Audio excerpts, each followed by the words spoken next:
একটা মৃত্যু আর তারপরেই দুই দেশের কূটনৈতিক সম্পর্কের মধ্যে চরম উত্তেজনা। বাংলাদেশে এক হিন্দু যুবকের নৃশংস হত্যাকাণ্ড, আর এই ঘটনাকে ঘিরেই এবার কড়া অবস্থান নিল ইন্ডিয়া। প্রশ্ন একটাই, এটা কি শুধু একটা বিচ্ছিন্ন ঘটনা, নাকি আরও কোনো বড় সংকেত? সাম্প্রতিক রিপোর্ট অনুযায়ী বাংলাদেশে এক হিন্দু যুবককে নির্মমভাবে হত্যা করা হয়েছে। এই ঘটনার পরেই সামনে এসেছে সংখ্যালঘুদের উপর ধারাবাহিক হিংসার একাধিক নথিভুক্ত ঘটনা।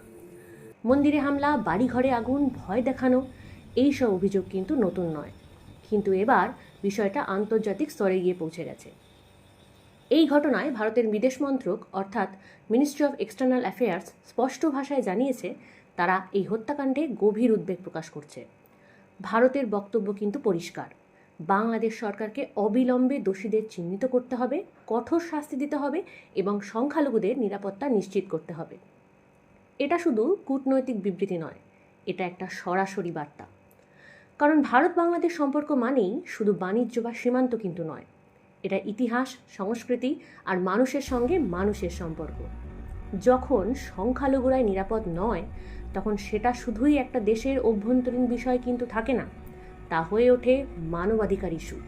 আর আজকের দুনিয়ায় মানবাধিকার মানেই আন্তর্জাতিক নজরদারি। এই ঘটনাগুলো যদি না থামানো যায়, তাহলে এর প্রভাব পড়তে পারে দ্বিপাক্ষিক সম্পর্কে, আঞ্চলিক স্থিতিশীলতায়, এমনকি দক্ষিণ এশিয়ার রাজনীতিতেও। প্রশ্ন উঠছে, বাংলাদেশ কি সংখ্যালঘুদের নিরাপত্তা দিতে পারছে? একটা যুবকের মৃত্যু আজ দুই দেশের সম্পর্কের আয়না হয়ে দাঁড়িয়েছে।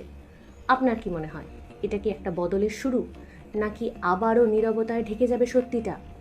আপনাদের মতামত কমেন্টে লিখুন, আর ভিডিওটা অবশ্যই শেয়ার করুন, কারণ সত্যি যত ছড়াবে, চাপ ততটাই বাড়বে। আমি পৃথা, আর আপনারা রয়েছেন জাস্ট ফ্যাক্টসের সাথে।